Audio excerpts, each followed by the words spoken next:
employees are the heroes of our communities. Local government has been the backbone of stability during the COVID pandemic. Accessibility to our courthouses may have changed, but the service and dedication by the thousands of employees has not wavered. County officials and employees have stepped up and responded by doing everything they have always done in new and different ways. 2020 has been an interesting year, certainly a challenging year for counties and for the association as we try to support them with the pandemic, the county's response, the county's responsibilities to the pandemic, and also the economic impact of the pandemic on county finances. Our role at the association hasn't changed. Our role is always to support counties in the best way possible through our programs, our services, and our advocacy. But this year, it certainly had a different flavor with the overriding concern about COVID and what COVID meant for county government. North Dakota Association of Counties responded.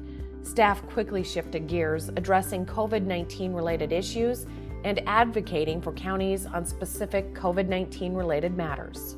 From our advocacy in the area of corrections, as we saw more state inmates being shifted to county facilities because of fears at the prison level, to working with our 911 system and our dispatchers to get better information to first responders so they could be safer in their response to that, working with our public health units and making sure that there was funding available to support their daily work with testing and tracing and all the other coordination that they need to do to make sure that they're responding to that need. Every area of the association, every service area really was touched in some way or another. Our automation team in NRG worked hours and hours with counties to help get their employees shifted home and out of the courthouse when they needed to be. Those are just a few examples that illustrate how NDACo staff are responsive to the challenges our counties face. The Association of Counties has put together a team of professionals that really can assist them and have become integral to the service delivery of county government. The Institute of Local Government Professional Development Program continues to soar during COVID. Because the online platform was already established, ILG hit the ground running with training and communications to our county folks.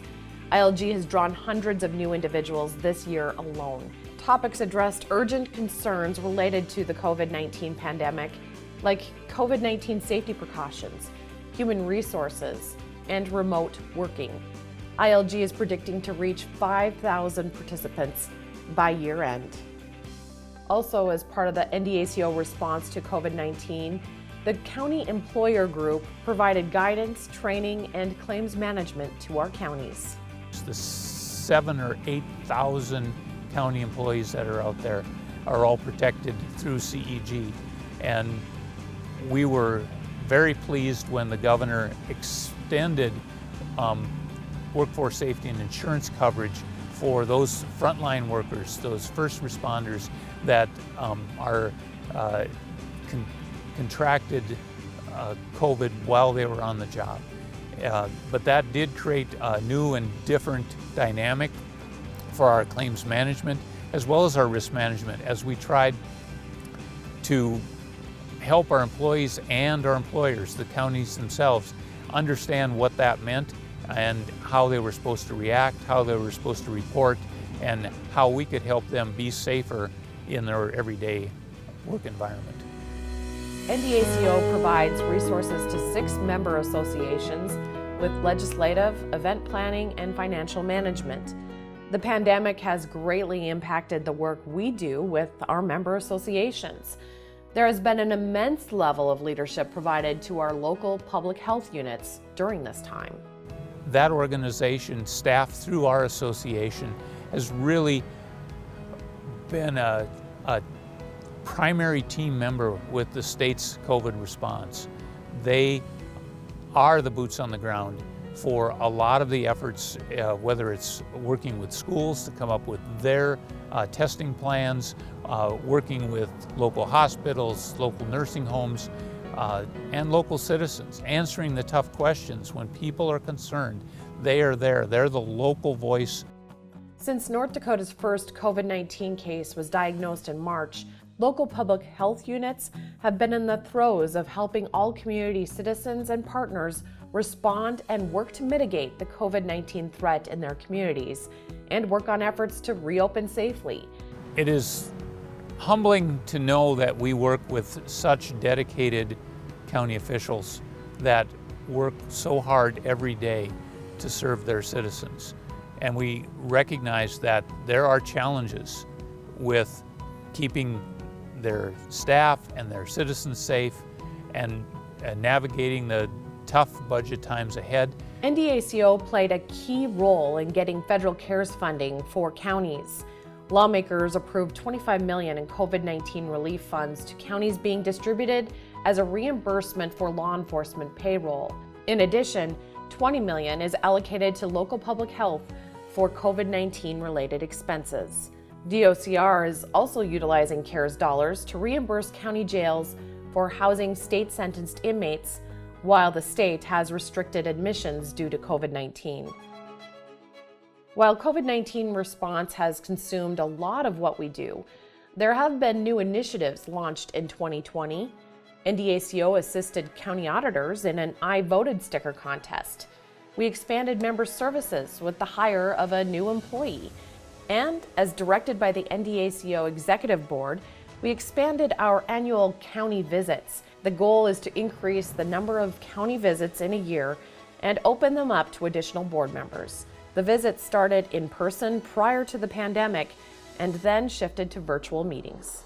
And they were more than willing to share not only what was going on with the pandemic, but what was going on in their county as a whole, what their struggles were and what their successes were. And we can use that information to share with other counties and hopefully improve county government as a whole. Also new in 2020 was the expansion and rebranding of the Vision Zero outreach program. The program is set to grow by adding outreach coordinators in 3 areas of the state. These coordinators will be hired by counties to work with counties, cities, and schools to improve traffic safety in their region. We can reach Vision Zero. We can reach 0 fatalities on the roads if we all work together. And really that's what it's about. How can we as county government bring people together around this important issue?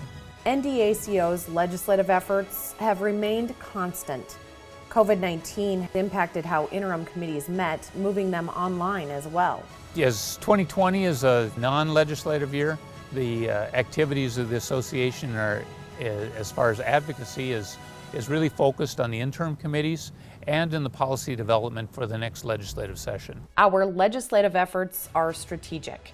The NDACo legislative priorities are established based on resolutions adopted by county members. There is a common theme. They revolve around partnerships. Whether it's water boards on drainage issues, highway funding, or property tax relief and the efficient, effective management of property tax mill levies, all those things are really about partnerships. They're about how we as policymakers at the local level and policymakers at the state level can better serve our citizens, better deliver services in the most cost-effective manner possible. Throughout 2020, there is one word that exemplifies the attitudes and actions of our county officials and employees: resilient. NDACo, along with our counties, are here to serve. We are County Strong.